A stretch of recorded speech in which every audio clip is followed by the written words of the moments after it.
နိုင်ကြပါ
ကြောက်ကကားမြို့လေ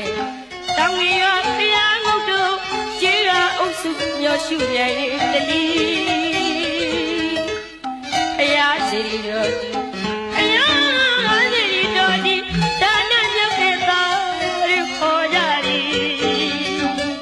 အိဆာတရားပေါက်ပါမီအနိဋ္ဌာရတဲ့ပြောက်ပါသည်ဘုရားဝေဝီသူတော်ကြီးဖျားI am